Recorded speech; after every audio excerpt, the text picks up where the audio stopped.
noderēs, vai ne? Okay, tā kā turiet tu lūdzu sāc. Cik centri?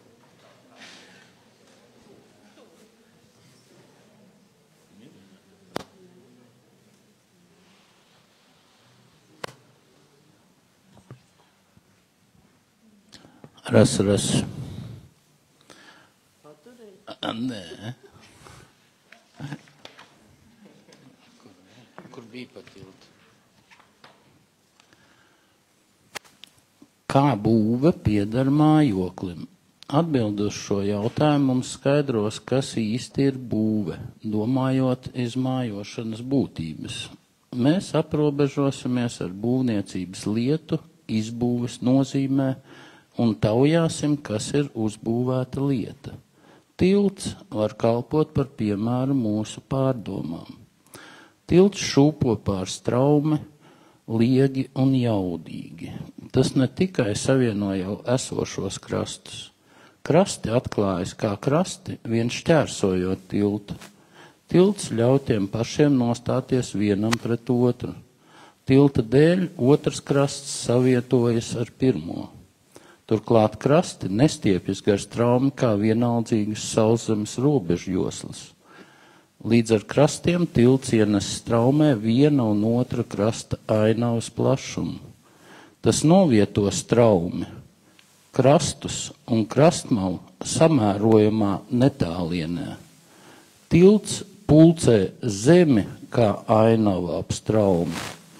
Tas vada straumi cauri palienēm, atstutēti stāvus straumes gultnē tiltu balsti, tur ārku šūpolis, ļaujot straumes ūdeņiem virzīties savrupi. Ūdeņi var klīst klusi un gaisīgi, debesis stūtītie plūdi pēc vētras vai paliem, var šauties mežonīgos viļņos ap liektajiem balstiem. Tilts ir gatavs debesu laikapstākļiem un to nepastāvīgai dabai. Pat tur, kur tilts aizsadz straumi, tas ar savu spriegumu noturas pie debesīm, uz brīdi paceļot to zem velvju vārtiem un pēc tam vēlreiz atbrīvojot. Tilts ļauj straumei ritēt savu ceļu un vienlaikus dod ceļu mirstīgajiem, lai tie iet un brauc no krasta uz krastu. Tilti vada dažādos veidos. Pilsētas tilts ved no pils apcirkņiem uz katedrāles laukumu. Upes tilts pie lauku miesta izvadā pajūgas un važoņus pa apkārtējiem ciemiem. Vecā akmens tilta necilais straumes brasls nodrošina ražas pajūgam ceļu no laukiem uz ciematu un nogādā cirsmas ratus no stigas uz ceļu. Maģistrāles tilts ir piesaistīts aprēķinošās un iespējami ātrās tālsatiksmes tīklājam. Vienmēr un katreiz citādi tilts pavada šurpu un turpu kavējošo un steidzošo cilvēku ceļus, lai tie nokļūtu citos krastos un galu galā kā mirstīgie uz otru pusi. Tilts stiepjas pāri upei un gravai, brīžam augstā, brīžam lēzenā ārkā, lai mirstīgie pievērš uzmanību tilta laidumam vai piemirst, ka vienmēr ceļā uz pēdējo tiltu viņi būtībā cenšas pārvarēt ikdienišķo un ļauno sevī, lai nonāktu dievišķās pestīšanas priekšā. Tilts pulcē pārākā pārēja dievišķā priekšā. Dievišķā klātbūtne var tikt īpaši apsvērta un uzskatām pateicībā pausta, piemēram, tiltu svēto tēlos, vai arī tā var palikt paslēpta, pat izstumta. Tilts savā veidā pulcē zemi un debesis, dievišķo un mirstīgos ap sevi. Šo pulcēšanu sauc par lietu, saskaņā ar senu vārdu mūsu valodā. Tilts tieši kā 4 stūru īpašā sapulce ir lieta. Protams, cilvēks domā, ka tilts pirmkārt un galvenokārt ir tilts vien, otrkārt un reizumis tas var izteikt arī kādas citas lietas, kā izteiksmi, tas var kļūt par simbolu, par piemēru visam iepriekš minētam. Tomēr tilts, ja vien tas ir īsts tilts, nekad nav vispirms vienkārši tilts un tikai pēc tam simbols. Tikpat niecīgā mērā tilts iesākumā ir simbols, tai nozīmē, ka tas pauž kaut ko, kas stingri ņemot tam nepiedara. Stingri ņemot tiltu, tas nekad neatklājas kā izteiksme. Tilts ir lieta, un tikai tā, tikai kā lieta, tas pulcē 4 stūrus.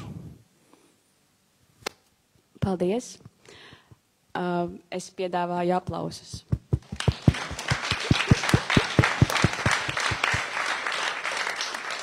Esiet sveicināti diskusijā Būvēt, gleznot, domāt. Šajā diskusijā jūs tikko dzirdējāt ievadu vārdus, kas bija lasījums no nesen iztulkotās Heidegera esejas Būvēt, mājot, domāt, būvēt, gleznot, domāt, būvēt, mājot, domāt, un par to arī šodien būs mūsu diskusija. Paldies Normundam Kozlovam, esejas tulkotājam, un kas nemazāk būtiski šajā starptautiskajā tēva dienā manam tētim.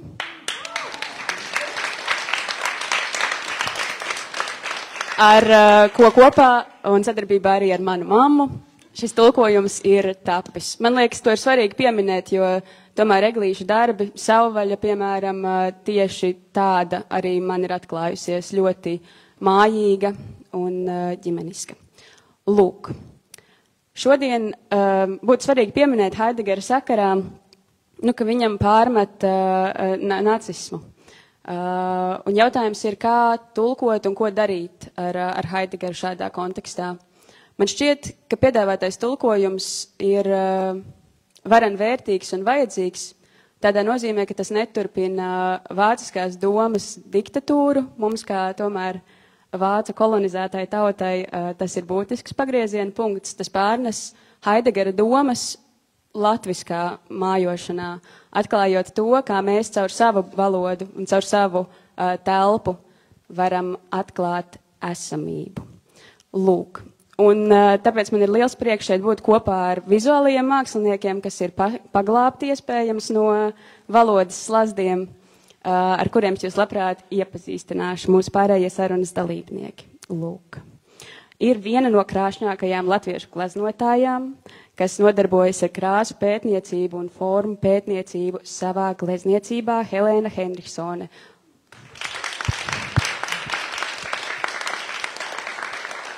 Māksliniece un scenogrāfe, šīs izstādes ar lielo I telpas ietērpa autore Liena Pavlovska.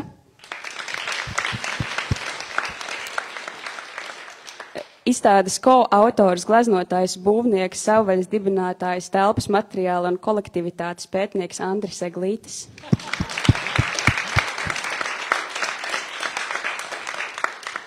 Arhitekts, kura darbi gudri reflektē, iedvesmojas un atver telpas, Austris Mailītis. Mākslinieks un scenogrāfs, kas savos darbos daudz pētījis attiecības starp cilvēku, laiku un telpu, Reinis Dzudzilo. Un kurators, domotājs un medicīnas vēstures muzeja vadītājs, kas, man liekas, pašai šis interesanti, vērojot pārmaiņas muzejā, labi pārvalda darbu ar telpu, piešķirot tai jaunu nozīmi Kaspars Vanaks. Lūk. Tātad sarunas spēles noteikumi būs šādi. Es jautāšu, viņi atbildēs.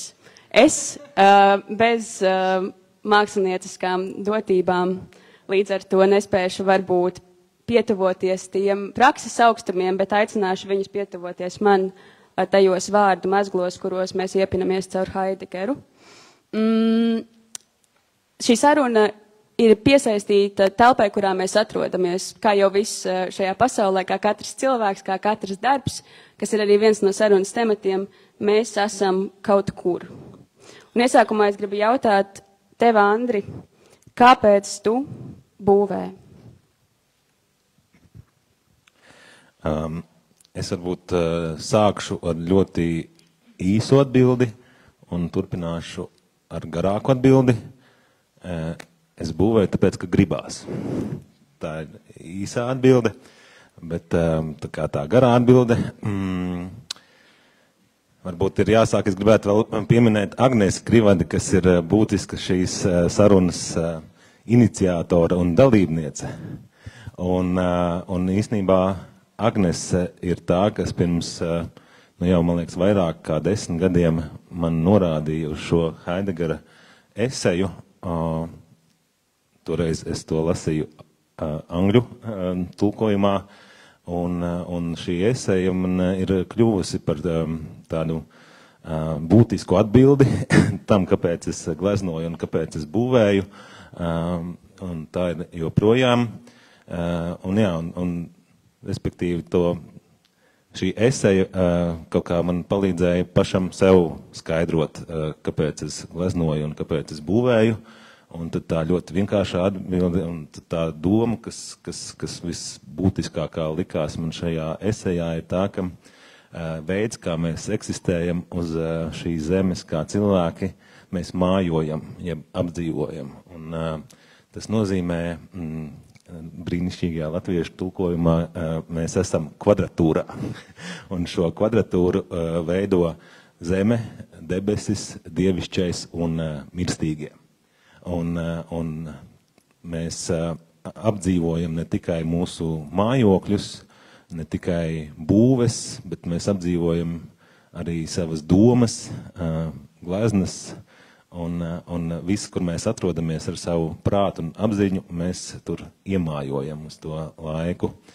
Un bija ļoti man tāds aizraujošs arī spēle. Varbūt es iztēlojos, ka Heidegera esejā vārdu tilts es aizvietot ar vārdu glezna, un gan arī 100% tur viss atbilst tam, respektīvi, kā tiek ietilpināta šī te kvadratūra gan būvēs, gan mājās, gan gleznās. Un jā, es nezinu, vai ir īstais brīdis izvērst vēl vairāk. Es domāju, iesim nedaudz tālāk un vērsīsimies pie arhitekta Austri. Jā. Vai tu vari pastāstīt, kā tavā pieredzē būvēšana iespaido attiecības ar telpu? Vai tā, arī ne tikai domājot par to, ko tu dari, bet ko tu esi novērojis arhitektūrā, vai tās ir rūpes, kas nāk pirmās, un mēs nākam telpā kā iemājotāji, vai drīzāk tā ir iekarošana? Kas ir tas, kā tu saskati mūsdienu arhitektūru? Es domāju, ka abējādi iespējams, bet pirms es vēlējos pateikt jums paldies par šo tulkojumu, jo tas ir svarīgs, būtisks Heidegera darbs, kas droši vien ir iedvesmojis un kaut kādā veidā ietekmējis vizuālās mākslas un telpiskās prakses arī dzan ļoti lielā mērā, un es domāju, tas ir svarīgi, lai arī latviski lasošajai auditorijai tas ir pieejams. Tā kā paldies jums par to. Bet būvēšana kā rūpes droši vien ir tas vēlamais, un dažreiz tā notiek arī, protams, kā iekarošana, bet es domāju, ka varbūt tad, kad mēs apzināmies, ka būvēšana vai teiksim, telpas veidošana un tās jēga nav gluži par kvadratūrām mazliet citā izpratnē, ja tādas, kādas mēs viņus redzam, teiksim, ekonomisko aprēķinu tabulās un par funkcijām, tādas, kādas mēs viņus redzam kaut kādā tādā šaurākā lokā, tad, ja mēs saprotam, ka tā telpas veidošanas jēga nav gluži par to, un ka telpa varbūt ir definējama ciparos un matemātiski kaut kādu praktisku iemeslu dēļ, bet īstenībā tās nozīmes ir plašākas un dziļākas, un tas ir tāpēc, lai mēs varētu mājot šajā pasaulē, vai tas ir instruments, kādā veidā mēs mājojam šajā pasaulē, tad droši vien, ka tās kļūst par rūpēm. Ja ir svarīgi izšķirt, vai tās ir rūpes vai iekarošana, jo tas vienkārši ir tas veids, kā mēs eksistējam, tas saskaņā ar Heidegeru un arī saskaņā ar to, kā es to izprotu. Paldies. Helēna, es tev jautātu, vai glezniecībā tavuprāt ir citādi? Vai mēs nepiesavināmies pasauli gleznojot, vai drīzāk radām kaut ko jaunu? Glezniecībā tāpat kā arhitektūrā gandrīz cilvēks visu būvē no elementiem, un Andris Eglītis mums laipni uzrādīs savus ķieģelīšus, savus agrīnos darbus, savus impulsus, ko viņš guvis dabā, un viss tas summējās, piemēram, tādā lieliskajā darbā, ka jūs ienākat labajā pusē, tur ir viss sakūpots, tur ir vējš, tur ir vasara, tur ir pavasars, ilgas jūtas.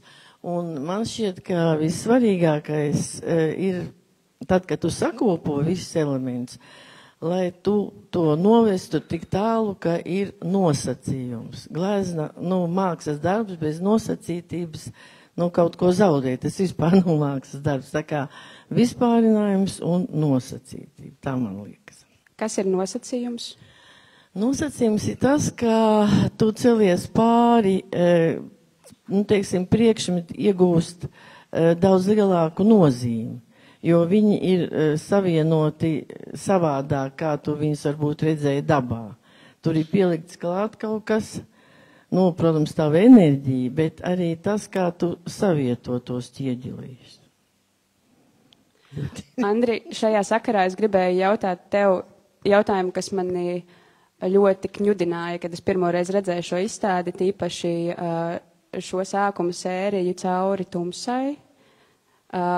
Jautājums par ekstremāliem laikapstākļiem un attiecībām ar vidi tādā ļoti ķermeniskā nozīmē.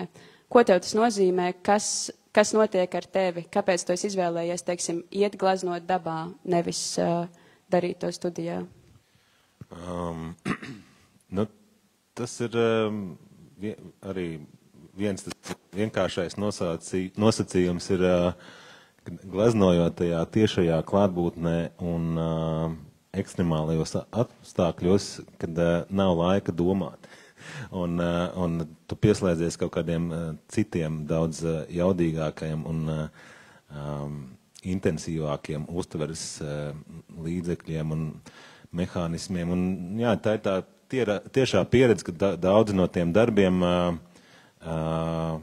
tur ir translēta tā tiešās klātbūtnes sajūta, kas bieži vien nav tik daudz vizuāla, bet viņi tur kaut kā translējās, es nezinu, kādā veidā, bet tas notiek, jā, bez tā prāta, un jā, tas ir tas vienkārši metode, ko es esmu atklājis, ka gleznojot studijā, tur, ka nav tas neatliekamības situācija, tad tas prāts jaucās iekšā nevajadzīgi. Šajā gadījumā tas prāts darbojās pirms tam un pēc tam, bet tajā gleznošanas brīdī ir kaut kāda tieša pieredze, tieša miedarbība ar pasauli.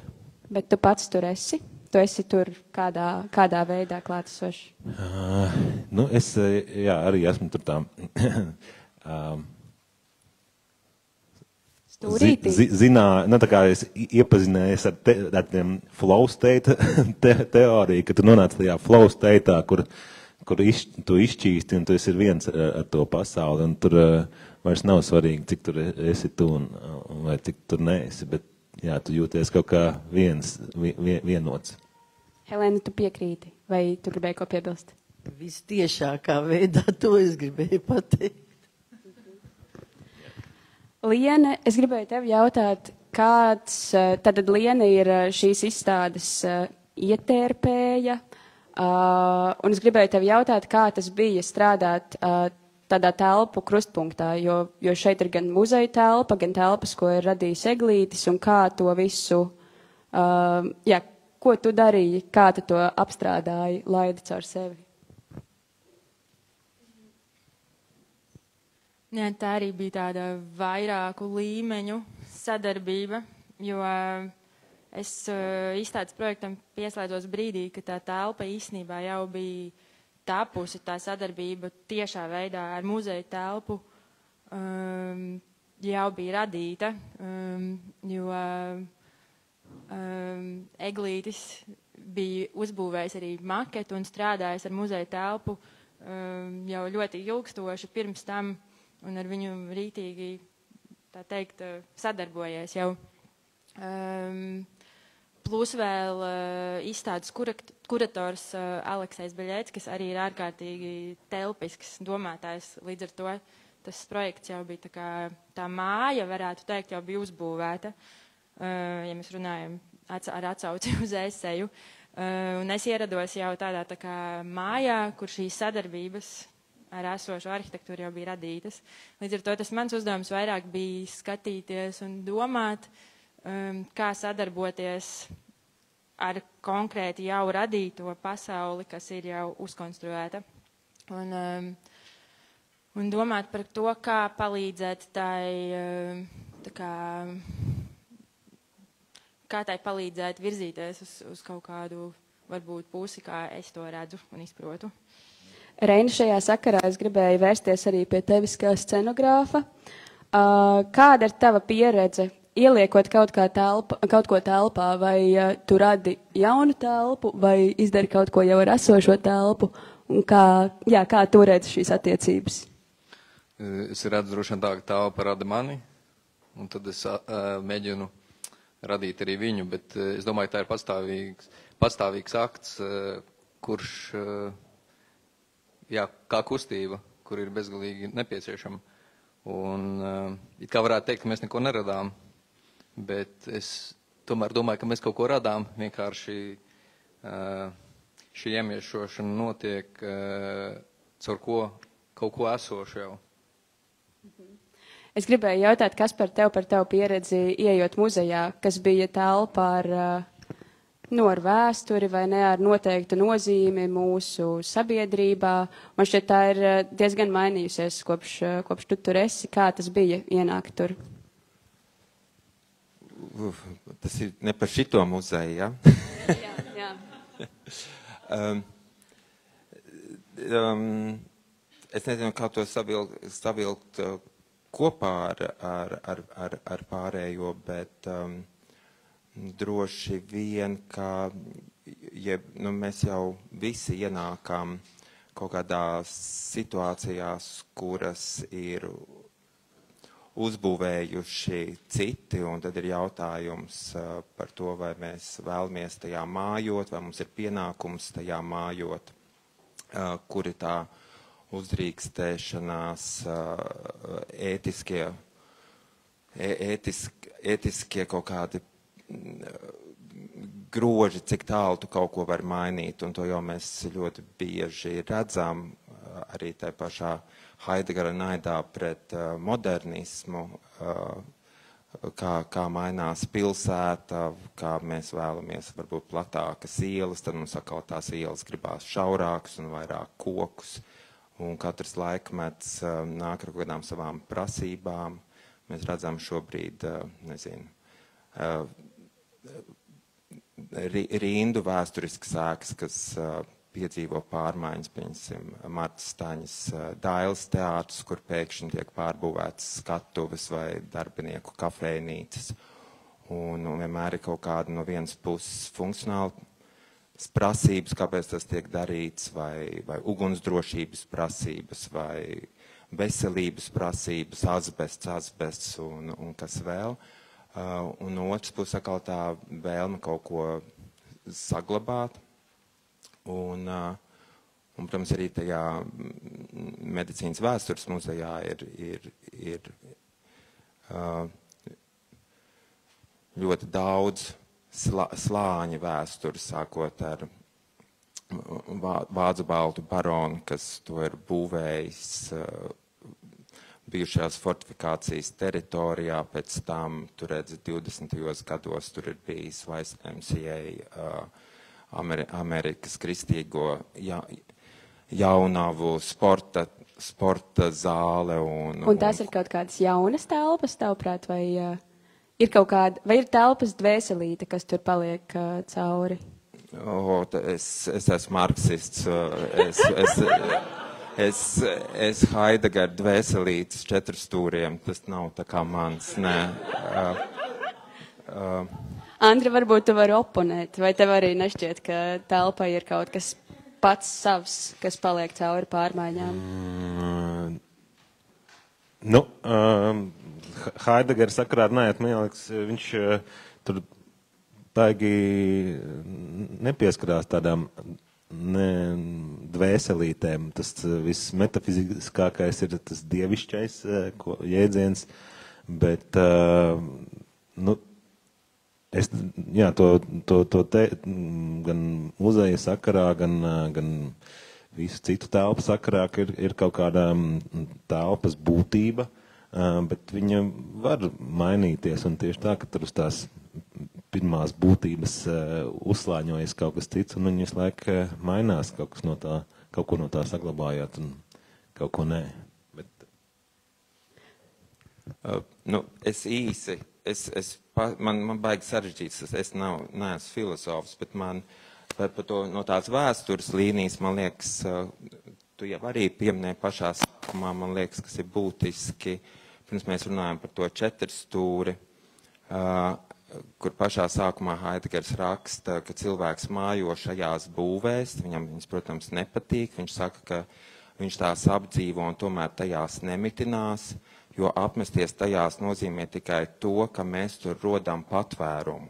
Un tālāk ir teikums, ko es gribu uzsvērt, mūsdienu mājokļu trūkuma apstākļos, pat tas ir iepriecinoši un labi. Bet viņš nekur nerunā par to, kas tie tādi ir par mājokļu trūkumu. Un to viņš saka Darmštatē, šī būtībā ir viņa runa konferencē 51. gadā. Un Darmštate ir pilsēta, kura tika ļoti... kā daudzas Vācijas pilsētas tika būtībā nobumbota kara laikā, un Darmštatā 30. gadu beigās bija 70,000 iedzīvotāji, un 45. gadā 60,000 bija bez pajumtes. Un šobrīd, kad mēs redzam, kas notiek Gazā, šobrīd, kad mēs redzam, kas notiek Ukrainā, man liekas, mums ir jāatrod tas balans, kad mēs runājam par ļoti metafiziskām lietām kā mājošanu un cik būtiski īstenībā ir ļoti lielai daļai iedzīvotāju pasaulē un dažiem, kas ir tāpatās mums līdzās, kuri vienkārši ir bez pajumtes. Un iespējams, ka arī tādā kontekstā būtu vērts šo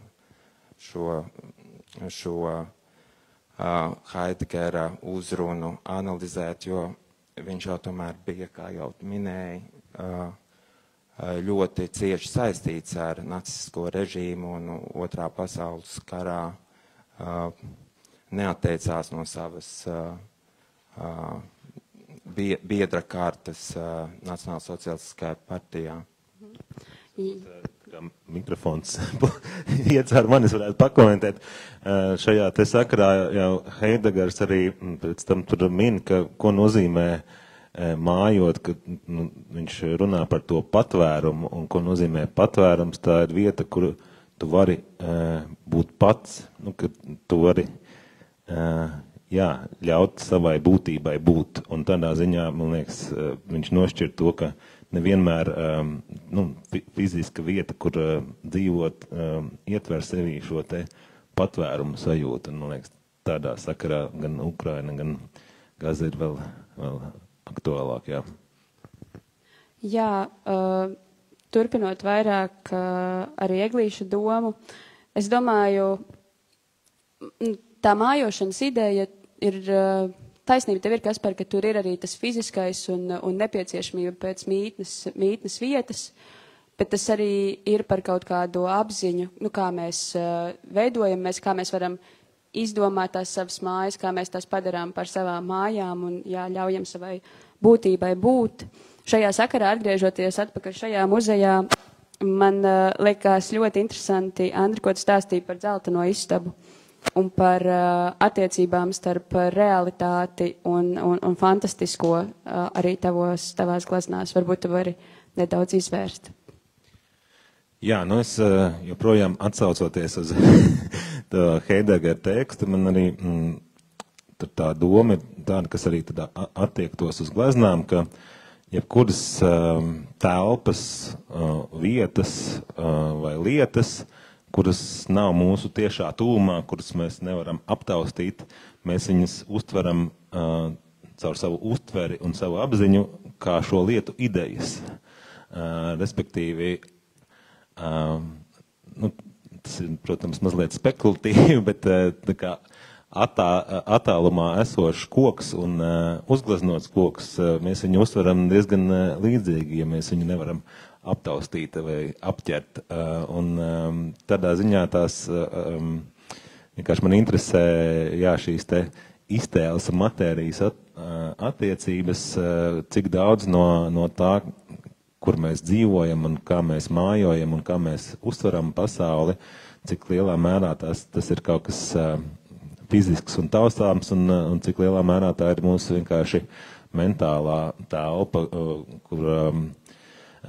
kurā ietilpst arī dažādi priekšstati, iztēle, asociācijas un tā tālāk. Un šajā dzeltenajā, kā tu nosauc to istabu, ir tas viens veids, kā es strādāju ar šo kaut kādu loku vai riteni, tās savstarpējās attiecības starp iztēloto un taustāmo. Kāds ir tas loks? Tur konkrēti tajā gadījumā ir tas loks, ka tas sākās ar kaut ko iztēlotu, kā tādu, neeksistējošu situāciju vai lietu, un tad tas tiek uzbūvēts, ir padarīts reāls un taustāms, un pēc tam tas atkal ar gleznošanas metodi nonāk atpakaļ tajā mītiskajā, netaustāmajā iztēles telpā.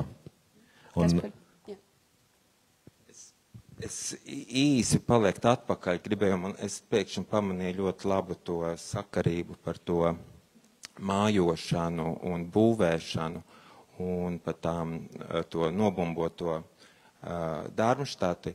Proti, ka man liekas, ka jebkura būvēšana un mājošana tajā pašā laikā ietver sevī arī kaut kā sagraušanu. Proti, vienalga, tas ir tas jautājums, kā es jūtos ieejot muzejā, ko kāds jau vairākas paudzes ir veidojušas, un ja mēs kaut ko mainām, mēs kaut ko sagraujam.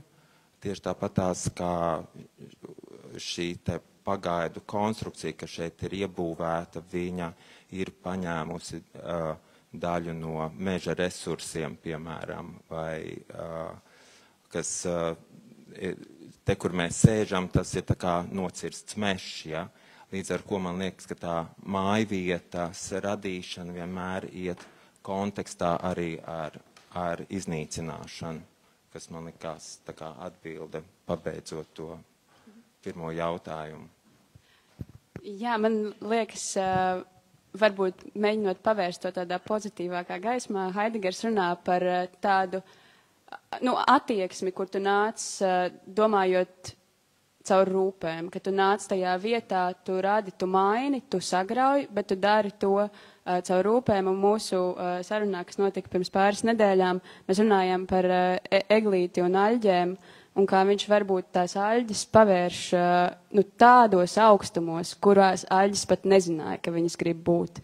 Kaut kā attīsta un audzē tās virzienos, kurus varbūt šī materialitāte pati nepieprasa, bet tomēr piedāvā šo potencialitāti, ko tā spēja dažos gadījumos arī realizēt. Ja drīkst, es gribēju arī piebilst, ka Heidegger tas uzstādījums jau īstenībā ir tāda ieņemt kaut kādu pazemīgāku to pozīciju cilvēkam. Tas, ka neiedomāties par daudz no sevis, vai ne, ka un, teiksim, tā tulkojuma sakarā es viņu gribēju kā tādu tribūtu veltīt Bibīhinam, ko Pietigorskis, teiksim, dēvē par pēdējo krievu filozofu, bet kas vairāk pazīstams kā Heidegger krieviskotājs.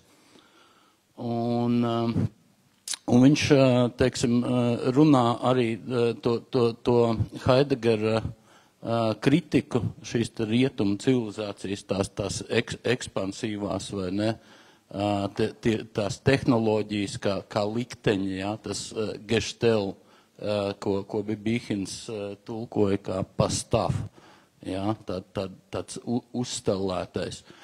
Un viņš tā kā aicina būt nedaudz pazemīgāk, un ka ne Ne jau mēs runājam valodu, valoda mūs runā, un ne jau mēs to dabu pakļaujam, vai ne, tur, kur mēs gribētu, bet ka tā industriālā un ekspansīvā attīstība, ka viņi ir kaut kur ved mūs, ja, un tas aicinājums ir ieklausīties, padomāt par to, kurp. Jā, es gribēju teikt par to sagraušanu, ienākšanu, sagraušanu. Varbūt tā ir pilnveidošana. Kāpēc jāuzskata kāds objekts, ka viņš ir absolūta vērtība? Sevišķi Dailes teātris un arī šis muzejs, te ļoti daudz ko varētu mainīt. Nu, tas tā kā joks, bet vajadzētu būt, kāpēc sagraut? Mēs pilnveidojam, mēs ejam uz augšu. Attīstam, lūdzu. Vai jums ir varbūt kas piebilstams no scenogrāfijas un, tā kā domājot atkal par to telpu, tās izmainīšanu, rūpēm, sagraušanu? Jā. Un īstenībā tieši par sagraušanu ir ko teikt, jo es domāju, tā kā es lasīju eseju, es savukārt domāju par Audres Lordes You can't dismantle master's house with master's tools. Tādā lielākā kaut kādā nozīmē, un arī domājot par to,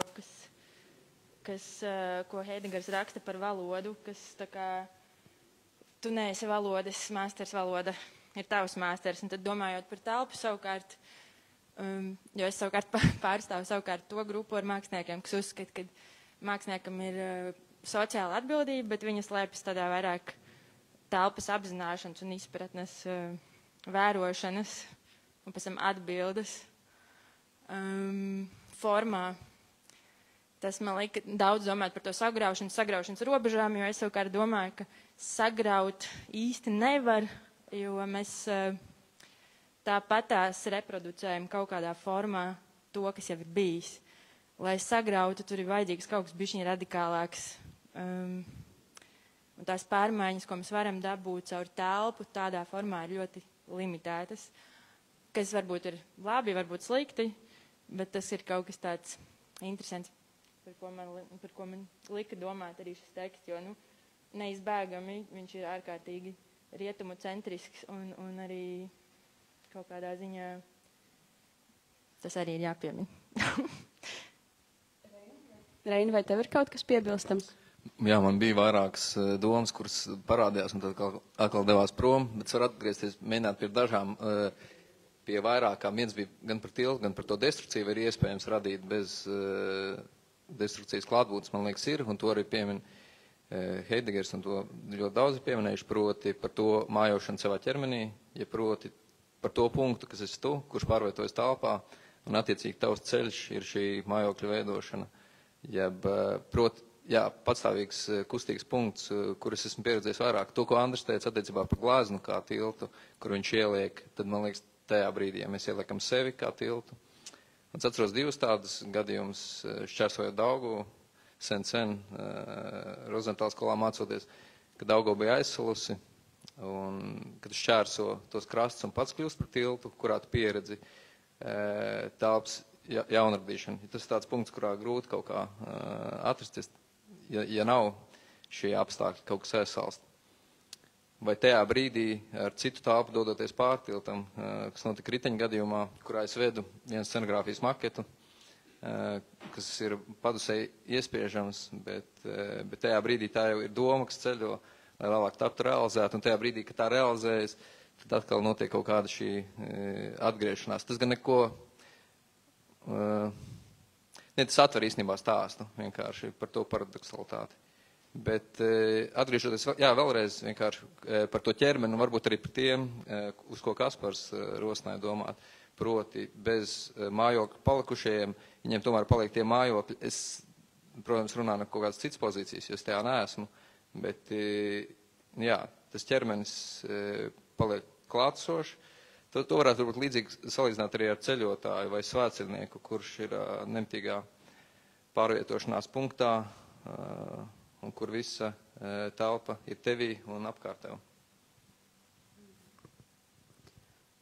Jā, varbūt pakavējoties pie ķermeņa un garīgā un prāta, kā, Helēna, piemēram, tu saskati savā glezniecības praksē to, kādi ir ķermeniskie un kādi ir garīgie aspekti tam, ko tu dari? Un tad, kad es gleznoju, es jūtos tā kā viens vesels ar gleznu. Un te, ja runā par mājvietu un patvērumu, tad, es patveros un tā kā dzīvoju savos darbos. Bet, ir skaidrs, ka ir kaut kur ir jāglezno, jābūt vietai, jābūt audekļiem, jābūt krāsām. Tas viss, protams, nāk līdz tas fiziskais, ja, bet tie ir augstākie punkti, ka tu saplūst, un tu esi vienkārši pārlaimīgs, tu gribi, lai tavs darbs arī aizskar ne tikai tevi, bet, lai viņš aizskar arī skatītāju, bet, protams, tas ir sekundāri. Kas notiek tad, kad beidz gleznot? Tad es esmu ļoti priecīga, un es jau domāju par nākamajiem darbiem. Šobrīd nevar apstāties. Ļoti labi. Andri, kā tev? Vēlreiz jautājumu. Garīgais un ķermeniskais tajā, ko tu, kad tu glezno, kā tu glezno? Garīgais, ķermeniskais. Jā, es varbūt... Nezinu, man vienkārši gribās atbildēt to, ko es biju izdomājis jau. Labi. Restīvi parunāt par to gleznu saistībā ar Tiltu un Heidegaru par to, kā glezna vai telpa rodās no robežas, no gleznas robežas, jeb rāmja sākās gleznas būtība. Un tas man arī likās tāds interesants, kā skatīties uz robežām, ka robežas nevis ierobežo, bet no robežām sākas kaut kā būtība. Tā bija tā viena lieta, un vēl viena bija ļoti man arī patika, ka mēs ar abstrahēšanas metodi radam šo kvadratūru, respektīvi mēs no apkārt esošā kaut kāda haosa, jeb nebūtības, ar abstrahēšanas metodi, kas nozīmē izvēlkot vienkārši dimensijas dažādas, veidojot dažādu dimensiju attiecības, rodās tur tā kvadratūra, un tur rodās divu veidu telpas, kas man ļoti patika, ka viena veida telpa ir tā, kad bija spatio, kas bija starptelpa starp lietām, kas tiek ierobežota ar šīm te abstrahētajām lietām.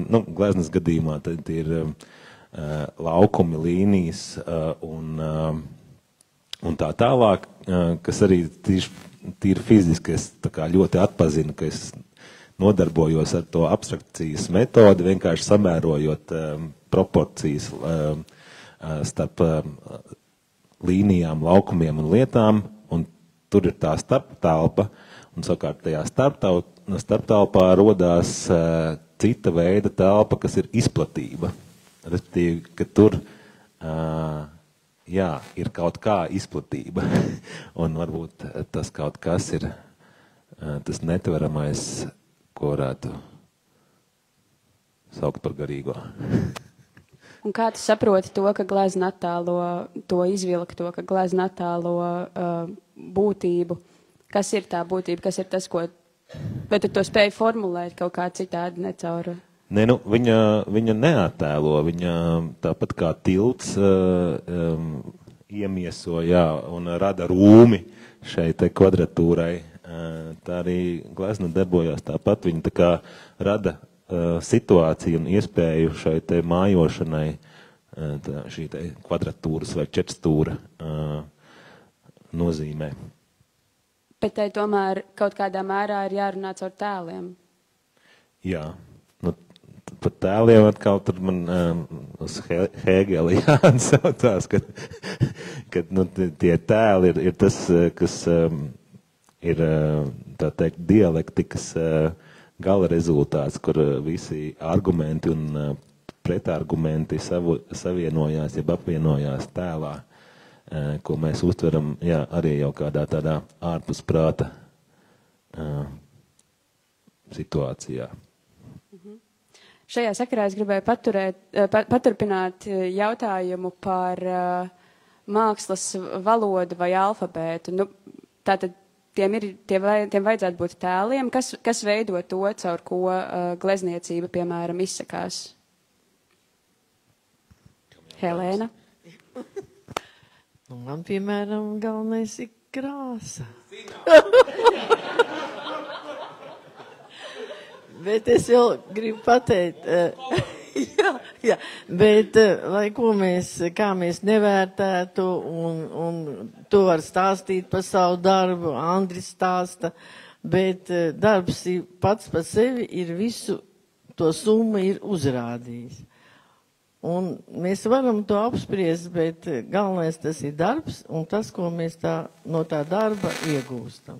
Kādas emocijas, kādas sajūtas un apspriest var, bet paldies Dievam ar vārdiem mēs to darbu nevaram ne uzlabot, ne pasliktināt, un vai viņš ir prēmēts, vai viņš dārgi maksā, bet darbs ir pats par sevi eksistē jau, kad viņš ir pabeigts. Vai tu esi kādreiz saskārusies ar situāciju, kur tu kaut ko nevari uzgleznot? Nu, protams, ikdienas. Un es vienmēr, es gatavojos izstādē, un tad ir, intensīvāks darbs, un es vienmēr nonāku vienmēr tādā punktā, ka es vienkārši nemāku gleznot. Bet, to var, paiet laiciņš, un es atgūstos, un tas ir, man liekas, pilnīgi normāli. Es nezinu, kā citiem. Piemēram, tu māki gleznot?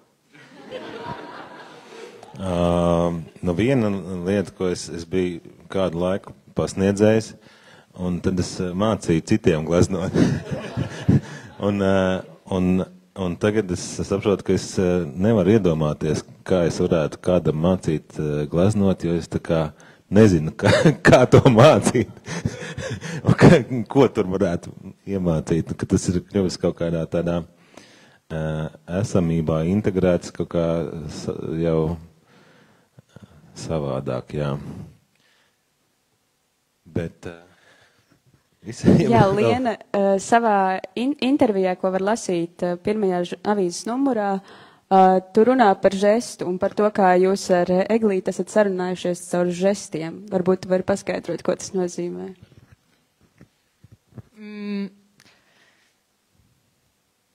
Jā, man liekas, līdzīgi tā kā ķermeņa valoda. Piemēram, man ir ļoti izteikta ķermeņa valoda, kuras nevienmēr spēju kontrolēt, un viņa pasaka reizēm lietas, kuras es pat īstenībā nemaz negribu teikt, vienkārši viņa notiek. Līdzīgi ir ar telpu, manuprāt, mazas lietas bieži vien veic lielus darbus domas reģionā.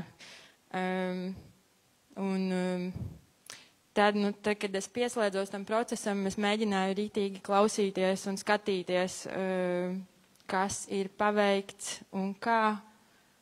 Un tā vieta, kas bija palikusi, arī bija pirmkārt žesti, bet otrkārt arī tas ir super interesanti, kā sarunāties šādā formā. Tad, piemēram, mēs sēžam uz mākslas darba, un es sēžu uz, es nezinu, kā to nosaukt, uz ķermeņa balsta pufa, kas padara to nedaudz kā pieredzi savādāk, un tad tā ir viena lieta, ko tu vari darīt. Tu vari domāt, kā cilvēks sēdēs konkrēti tajā vietā, vai, ja viņš lasa tekstu, kā viņš viņu lasa, uz kā, caur ko, tādām mazām lietām. Un man liekas, ka tas vienkārši ir interesants veids, kā komunicēt. Austra, vai tu arī komunicē caur arhitektūru? Jā, droši vien, bet vispirms ar sevi. Un es tagad neatceros konkrēti, kur es lasīju, bet tā doma bija tāda, ka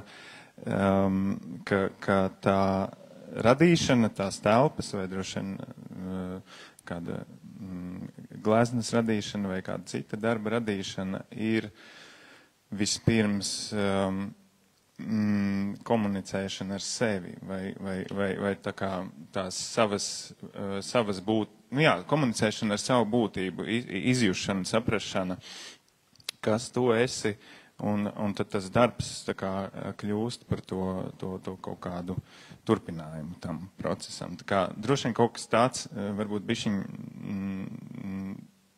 varētu padomāt, kā to precīzāk paskaidrot, bet kaut kāda komunikācija tur notiek. Un varbūt, ka mazāk pat, es domāju, kā tālāk tas darbs komunicē tad, kad tas ir pabeigts uz ārpus, bet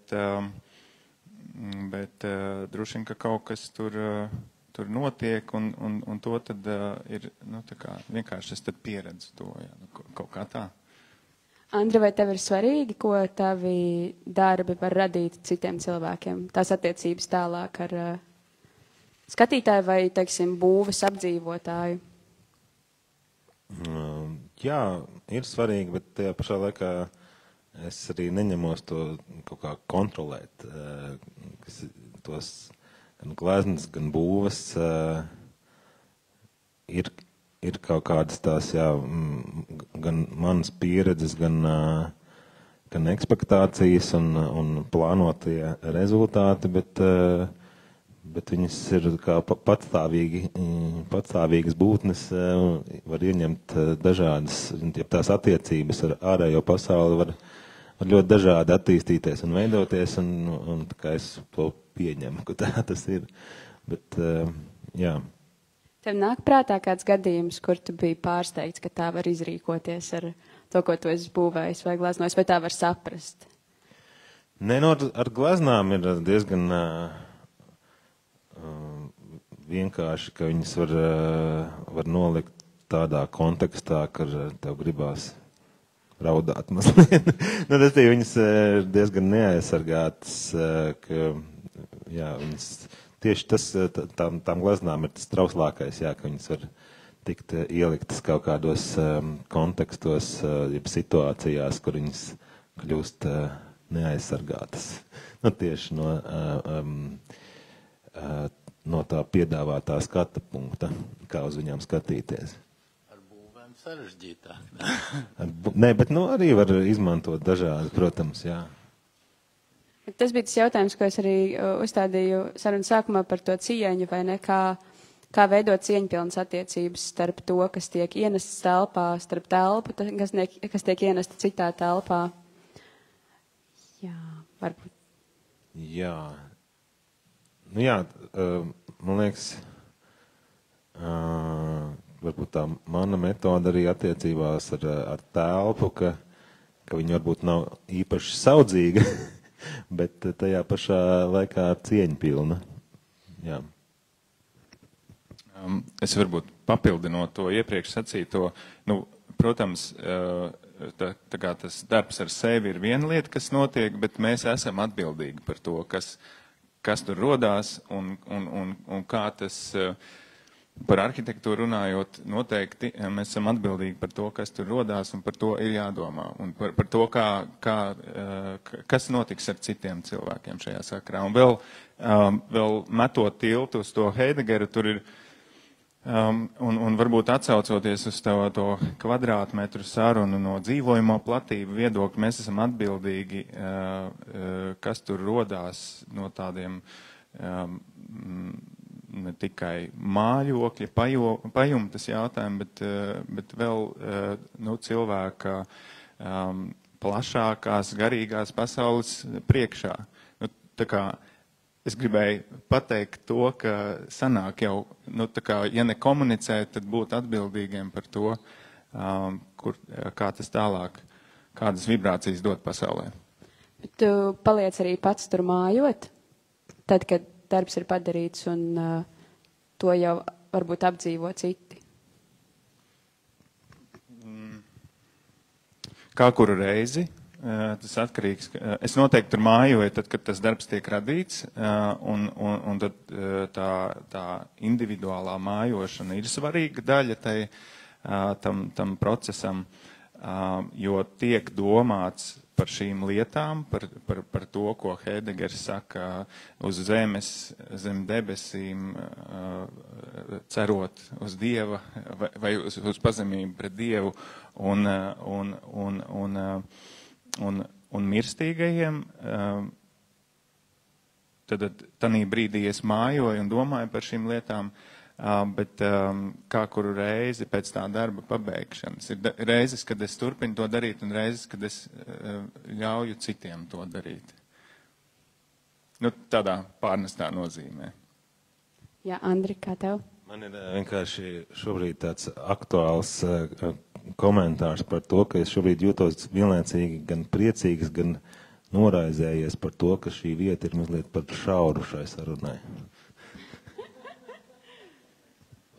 Turpinājums paredzēts, jā, es saprotu.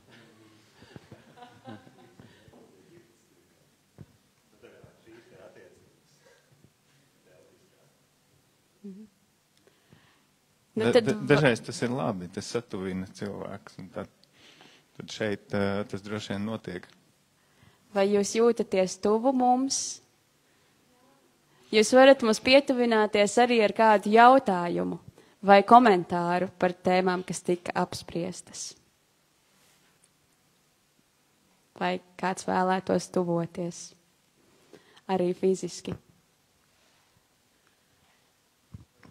Es tā kā kādu laiku pasniedzu to subkultūru komunikāciju, un tur ir tāda būtiska brikolāžas tāds jēdziens, ir tas, ka tu izmanto kaut kādas nepiemērotas lietas, jocīgām kaut kādām lietām. Parasti tur simbolisku nozīmi, tur kaut kāda tur tā drošības sadata, teiksim, bankiem vai kaut kā.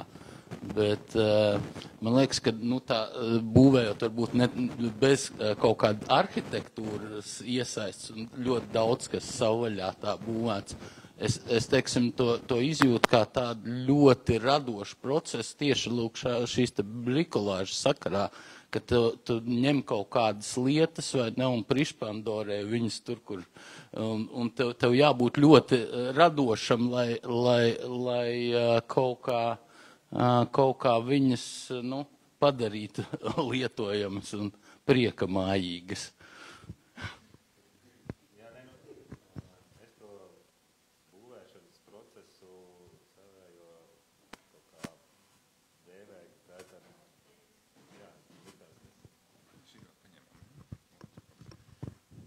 Ka savā ziņā es nodarbojos ar tēlniecību, ka, protams, ir dažkārt tādi izplānoti konstrukcijas un rasējumi dažkārt un inženieri tehniskie aprēķini, bet lielā mērā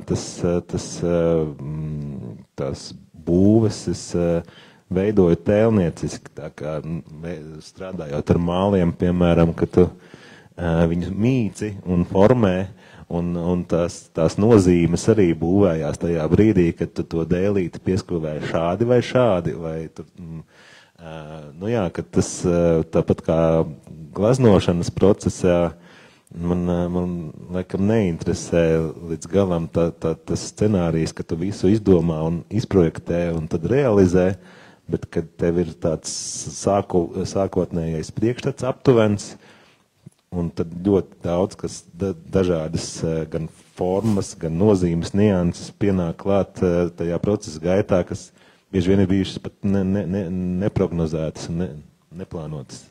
Izklausās pēc Real Baltica nedaudz. Nē, man tas izklausās pēc kamīna dedzināšanas, jā, ka tas ir tāds žanrs, kur dramaturģija nosaka scenogrāfiju, jā. Kā tu sakrausi tās pagalas, vai ne, tā viņas, tur iedegsies. Un tāpēc man mīl šis sci-fi žanrs, jā, teiksim, marsietis, jā, kur kāds pričendāls iziet no ierindas, vai ne, un kā tas viss bīda to stāstu uz priekšu, vai ne, tāpēc. Man savukārt izklausās pēc skatuves glezniecības, kas ir reāli forši.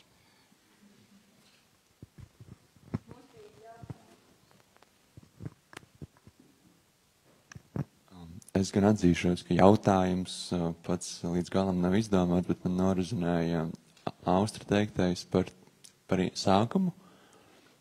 Un man likās zīmīgi, ka to saka arhitekts tieši, ka tā problēma, es to nosaukšu par problēmu, ka problēma sākas ar komunikāciju ar sevi, jo, man liekas, arhitekta gadījumā šajā kontekstā tā jāmeklē ir griba, un tā griba ir sarežģītāka, jo tā nav varbūt tikai paša griba, bet tur jāmeklē saikne ar ārējo gribu, ko citi grib, kamēr, jā, varbūt par šo varam parunāt, jo man arī pašam ir problēmas ar gribu saprast, kas ir tas, ko es gribu, kad es kaut ko sāku darīt. Man liekas, tu jau ļoti precīzi arī visu pateici, tur es nezinu, vai varu tikai atkārtot to, kā domās, ka, jā, un piekrist. Bet es vēlējos, es ceru, ka tas nenojauks to procesu. Es domāju, ka vai tas ir svarīgi, es nezinu, bet, manuprāt, tas, ar ko nodarbojās Andris, pilnīgi mierīgi ir saucams par arhitektūru, jo arhitektūras jēga ir negluži uzbūvēt tos kvadrātmetrus, tas ir tā kā arī viens no tiem mērķiem, bet to izdara būvnieks, piemēram, ja?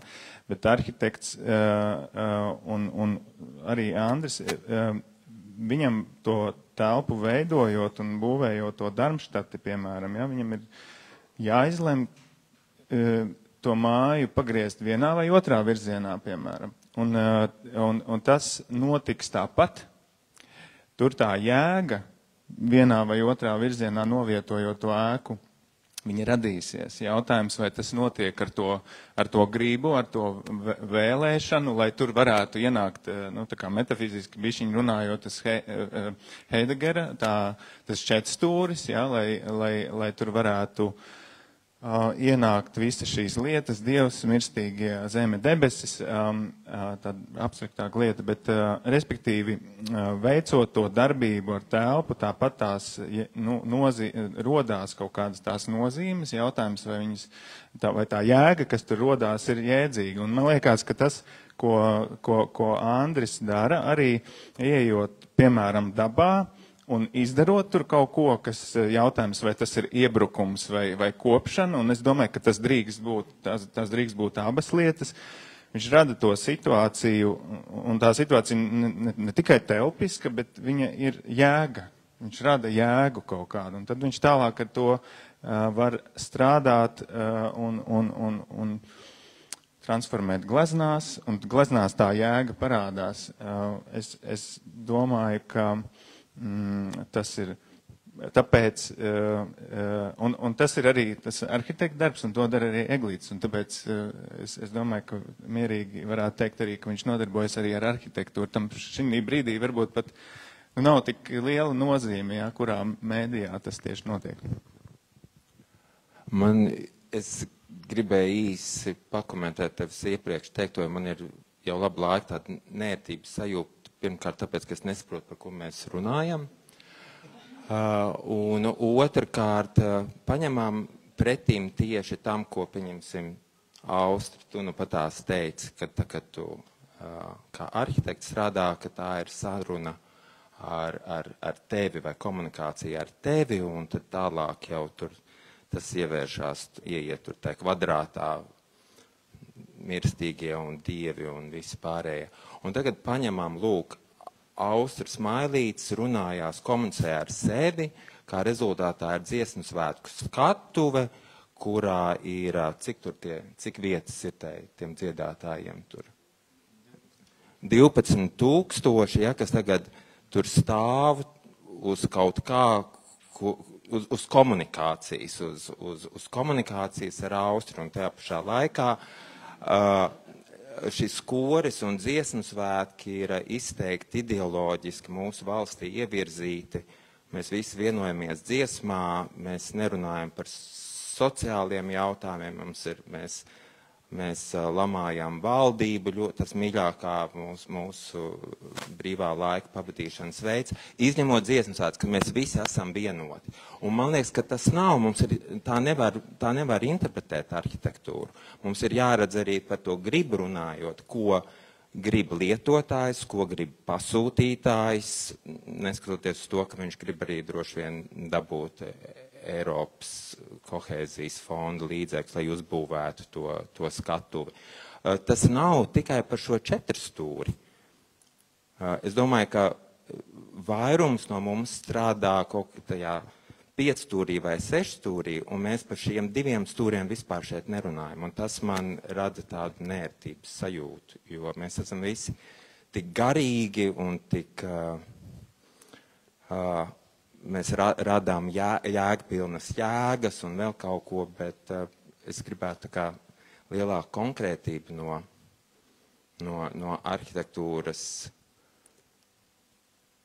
arhitektoniskās vides veidotājiem, kuri arī redz lietotāju, kuri redz finansiālo pamatojumu, kuri redz nodokļu maksātāju naudu, kuri redz tos, kas negrib dziedāt koros un vienalga grib piederēt Latvijai. Tie ir skatītāji. Nē, es arī neesmu skatītājs, bet kuri grib redzēt spēcīgu, plaukstošu Latviju ārpus dziesmu svētkiem, ka mēs varam būt vienoti arī citādāk. Un līdz ar ko man liekas, es gribētu tā kā vairāk uz tās... Pavisam īsi komentējot, varbūt ieskicējot to Heidegera ideju, tātad šis 4 stūris ir tas metafiziskais pamats, kas ir lietās un cilvēkos. Un tas neaprobežojas ar to, ka ir kaut kādi 4 stūri kaut kur tālu debesīs. Mēs tos nesam, veidojot jēgpilnas attiecības ar lietām, jēgpilnas attiecības ar cilvēkiem. Un tādā ziņā tas nepazūd.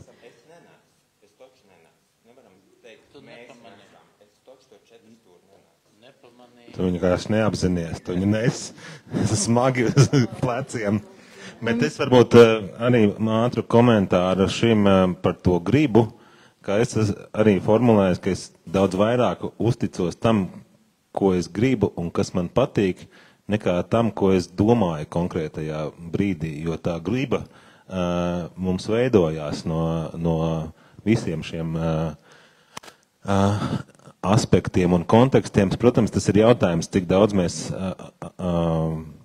apzināmies šos dažādos kontekstus, bet beigās tas impulss, man liekas, kondensējās tajā gribā. Jo tā kā var jau glābt pasauli visu laiku visdažādākajos veidos un izšķir, kurš no tiem būtu visjēdzīgākais. Jā, tādā ziņā es tad uzticos tam, ko es gribu. Man ir komentārs, kurš varbūt ielec kaut kur pa vidu tur. Kā starpdisciplinārs praktiķis, es arī uzskatu, es esmu scenogrāfs, kurš studējis arī interjera arhitektūru, un es esmu dziļi pārliecināta, ka arhitekta darbs no manas perspektīvas ir darbs ar publiku, viņš ir sociāli atbildīgs, un starhitekti, manuprāt, ir ārkārtīgi senila lieta. Līdz ar to, manuprāt, tas, kā es redzu eglīšu praksi, tā varētu būt tiešām glezniecība ar arhitektoniskiem elementiem, jo savukārt mākslas pasaulē, man liekas, tā subjektivitāte ir pirmkārt atļauta, viņa drīkst tur būt, bet ja mēs runājam par arhitektūru, kas tomēr ir ārkārtīgi utilitāra lieta, tur es uzskatu, ka šī subjektivitāte varētu novest pie ārkārtīgi bīstamām un bailīgām idejām un lietām. Līdz ar to man liekas, ka tur mūsdienās tomēr ir jāredz tā atšķirība no manas skatu punkta. Man arī nav līdz galam noformulēta doma, bet es kaut kur esmu pa vidu starp, un es varbūt paturpināšu to Lienas domu, un man Kaspara komentārs arī ļoti norezinē par sociālo atbildību. Un tā sociāla atbildība, un es par to daudz domāju, jo es pati arī veidojot izstādes, saprotu, ka no vienas puses ir kā radošuma vai noteiktās mākslinieckās prakses attīstība, un tas ir ļoti būtiski. Tā kā gleznotāji var, piemēram, tālāk doties un attīstīt savu radošo praksi, vai to pašu var darīt arī dizaineri vai mūziķi, bet man tas jautājums ir, pieņemot to, ko Kaspars kā sākumā ieskicēja, kur mēs šobrīd atrodamies un cik daudz ir tās pasaulē, tās reālās problēmas, kuras ir, viņas ir vienkārši tā kā degošas, viņas vairs nav nepamanāmas. Un tad man ir jautājums, cik šajā laikā var attīstīt to savu radošumu bez tādas tieši šo problēmu risināšanas varbūt. Jo man ar vien vairāk man paliek grūtāk, kā praktiķai radošajā vidē, kaut kā varbūt ignorēt, man liekas, ka ar to darbu, ko es varu darīt, ir, ka man ir tā kā jārisina šīs problēmas kaut kādā lielākā tiešā veidā, ka tā ir vienkārši mana atbildība arī strādājot ar publisko finansējumu, vienkārši tā kā skatīties, kas te ir tā degošā problēma un to risināt. Bet no otras puses arī saprotu, ka citādāk, piemēram, tā glezniecība vai jebkura mūziķa praksa, ka viņa tālāk neattīstīsies, ja neieguldīs tajā jaunradē. Un es kaut kā starp šīm divām lietām man nav tā atbilde. Es vienkārši saku, ka man šis tieši tā berze liekas ļoti, ļoti sarežģīta šobrīd un arī pašai izvēlēties to pozīciju. Tā kā es nezinu, varbūt, ka jūs ja jūs sapratāt tās pārdomas, varat kā praktiķi vai kā arī kultūras nozarē darbojošie pakomentēt, kur jūs redzat to robežu, kur te būt, pieņemot, kur mēs šobrīd esam. Manuprāt, tur nav jāvelk robežas, tās lietas eksistē līdzās. Es neredzu tur īsti pretrunas vai robežas. Jā, kas tad ir tās degošās problēmas? Man liekas, lielā mērā tās degošās problēmas ir kaut kāda identitātes krīze, piederības krīze un jēgas zudumas vienkārši, dzīves jēgas, sociālās problēmas, bet man liekas, tas mākslinieka radošais arī labi, pieņemsim piemērs, es nezinu, vai tas ir labi šobrīd, iet tajā virzienā, bet kaut tā sērija cauri tumsai, tā ir mana reakcija uz to, kas notiek Ukrainā. Vienkārši kā apliecinājums, ka pasaule joprojām eksistē, un man liekas, ka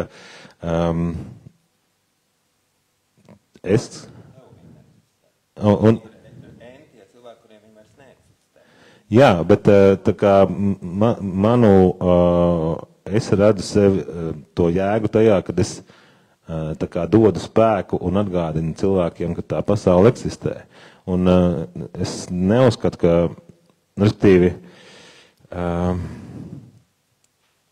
man liekas, tā sociālā problēma lasīt to tikai tā, ka cilvēkiem vajag tos apdzīvojumos kvadrātmetrus un, nezinu, kaut kādas tādas praktiskas nozīmes, bet daudz vairāk viņiem vajag to kaut kādu vēseles komfortu. Un tas ir tas, kur vēseles patvērumu, jā, un tas ir tas, kurā, manuprāt, tie mākslinieki ar savu radošo darbu var meklēt, un tie radošie meklējumi, tie jau nav kaut kādi tādi, tas ir tikai tāpēc, ka es tā gribu, kad, man liekas, visi mākslinieki tā kā domā, kas ir jēdzīgi šodien šajā kontekstā, šajā pasaulē, ka tās vienmēr ir attiecības ar to pasauli un situāciju pasaulē un atbilžu meklējumi, kā padarīt to jēdzīgu. Jā. Man ir mini komentārs. Es domāju par mākslu, jo man arī šī bērza ārkārtīgi interesē starp utilitāro un sociāli atbildīgo un to, kas ir tā kā kaut kas ir neizskaidrojums. Es neesmu īpaši spirituāls cilvēks, bet tajā pašā laikā ir kaut kādas izstādes, kas varbūt pat māksliniekam ne īpaši gribot kaut kādā ziņā man ir ārkārtīgi vai uzkurinājušas vai radījušas kaut kādas tādas sajūtas, kuras es pēc tam varu izmantot lai domātu un runātu par lietām, kas varbūt arī ir nu, tā kā, svarīgas no tīri tādas sabiedriskā aspekta. Līdz ar to tur man liekas, ka tas radīšanas, mākslinieka radīšanas process un subjektivitāte, tur viņa ir ārkārtīgi svarīga. Jautājums tālāk ir pēc tam, ko mēs ar to daram, kā mēs to interpretējam un tā, bet nu, tajā brīdī, kad viņi tā kā tiek, mēs nevaram pieprasīt māksliniekiem radīt sociāli atbildīgu mākslu, taču tajā pašā laikā, man liekas, ir svarīgi, kā mēs lasam, kur mēs ievietojam un kā mēs to redzam kaut kā tā.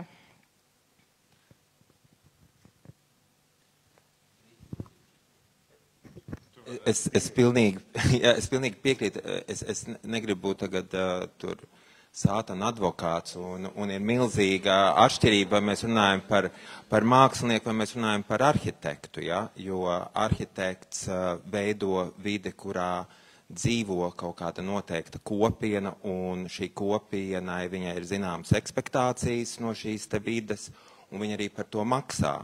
Atšķirībā no mākslinieka, kurš, kamēr viņš neprasa KKF finansējumu, viņš tiešām var darīt, kā Andris saka, daru, ko gribu, un tas ir man galvenais. Ja? Tas bija tavs, vai ne? Tu izgāji no gribas.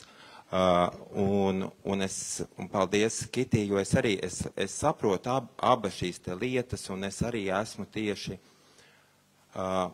kur ir tā atšķirība starp mākslinieku un, nezinu, kā lai to sauc, kultūras menedžeriem, kādus mēs droši vien abi divi esam, vai ne?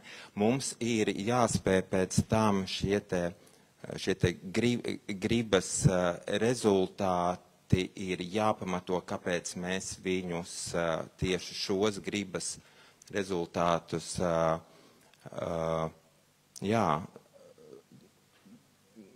dodam sabiedrībai, un sabiedrība par to, nu, zinām mērā, protams, arī maksā, un tas ir manā kontekstā īpaši jūtīgi. Es to jūtu, piemēram, tas pats medicīnas vēstures muzejs, kurš ir veselības ministrijas tiešās pakļautības iestāde, kur tu saproti, ka jebkurš solis, ko tu dari, kas nāk ar kaut kādām finansiālām sekām, tev ir jāspēj tā kā iedomāties, ka tas pats arī varētu būt novirzīts, pieņemsim, uz onkoloģijas programmu vai uz bērnu slimnīcu, un tie ir tie jautājumi, kurus cilvēki reāli uzdod, un tev ir jābūt tieši tāpēc, ka tu, nezinu, savulaik, kad es atbraucu no Berlīnas, un man oma prasīja, ko es tur studēju, un man ir jāmāk to paskaidrot.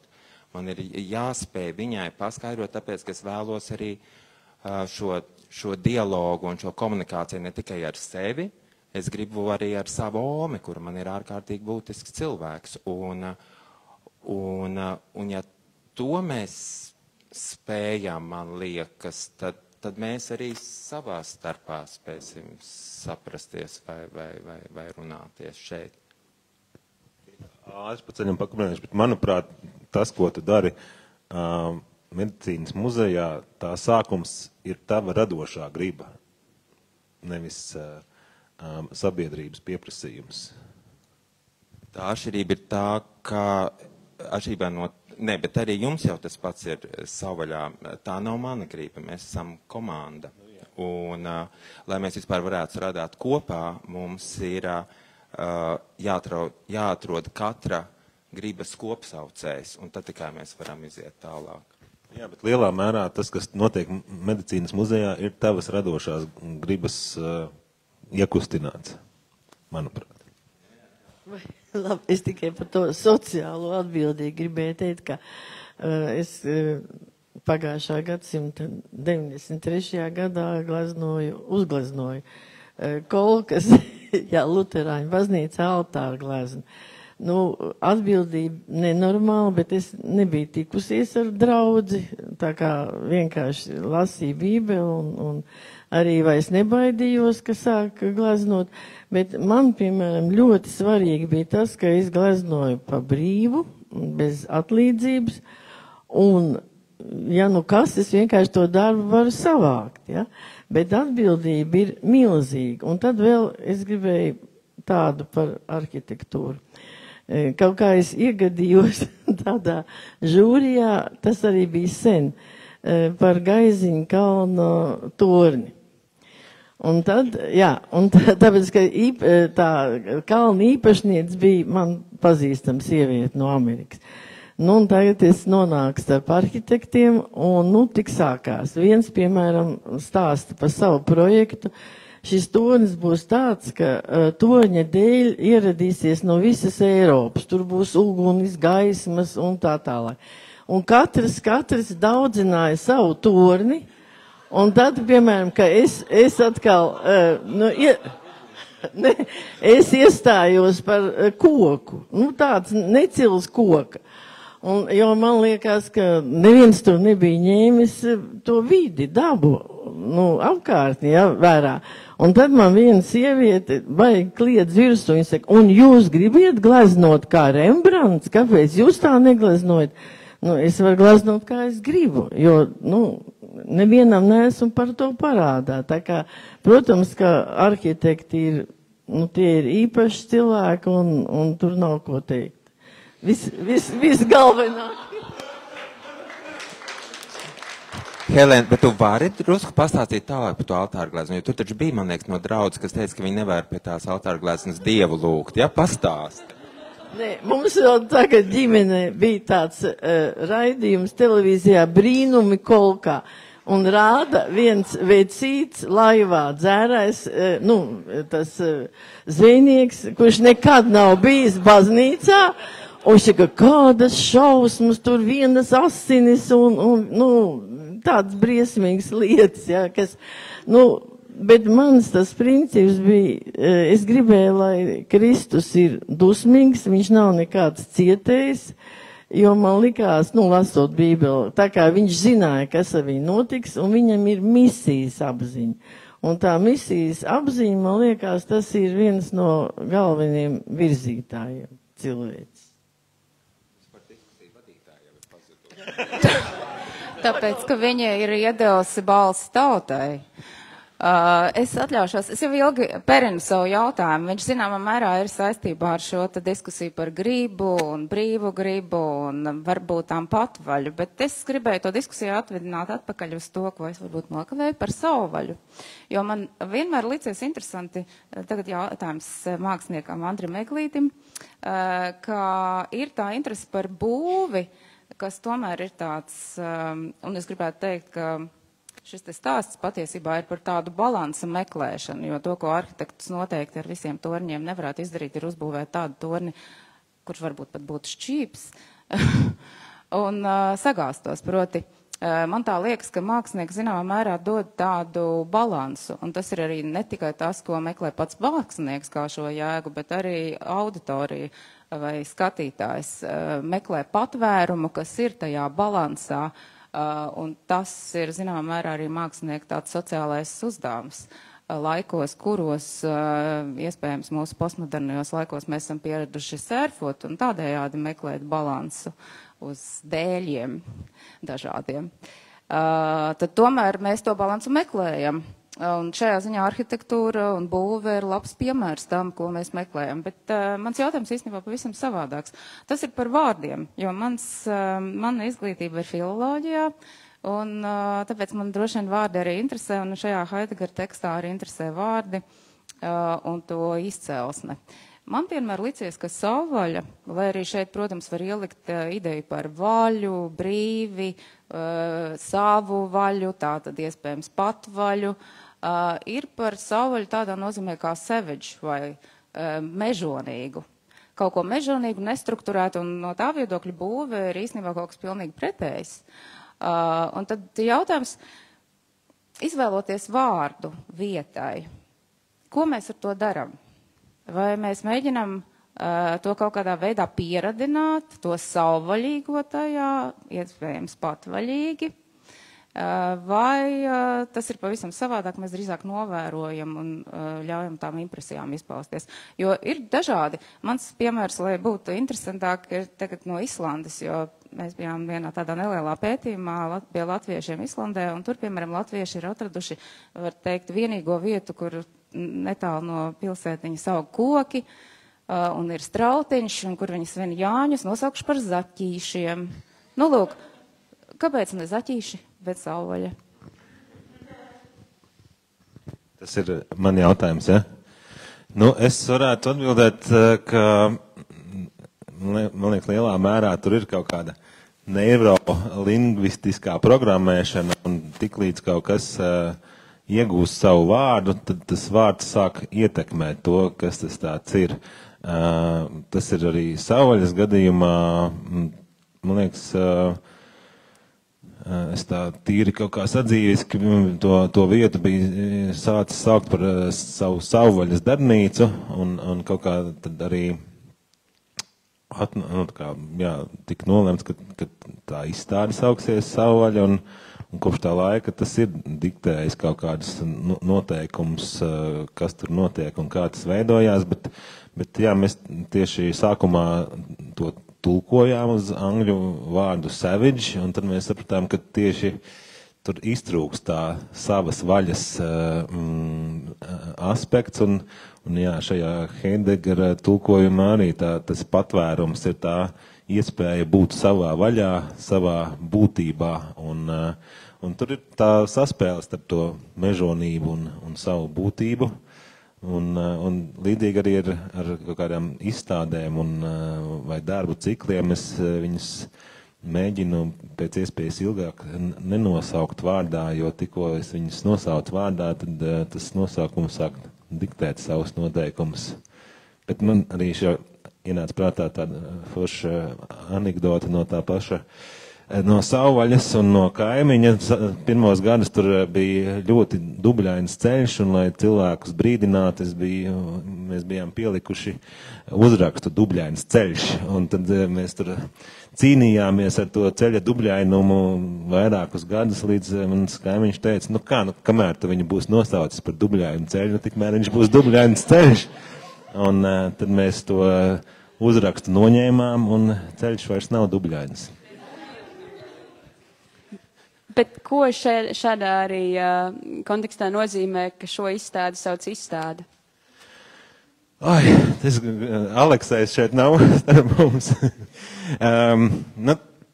Jā, tur ir daudz un dažādi iemesli. Viens no tiem iedvesmas avots bija plakāti, ko mēs redzējām, ko mēs varam redzēt muzeja pirmajā stāvā, kur ir 20. un 30. gadu izstāžu plakāti, un tur izstādes nosaukums lielākoties ir izstāde.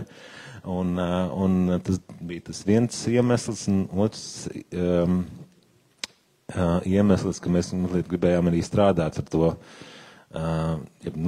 kā likt apzināties to izstādi kā tādu rietumu kultūras tradīciju, fenomenu, īpašu telpas un skatīšanās tradīciju, un tādā ziņā to likt padomāt, kas tad ir tā izstāde un kā viņa var darboties, ja mazliet, kaut kā paspēlēties ar to izstādes jēdzienu. Ar šriftiem arī jūs spēlēties tajā jūgendā, vai ne?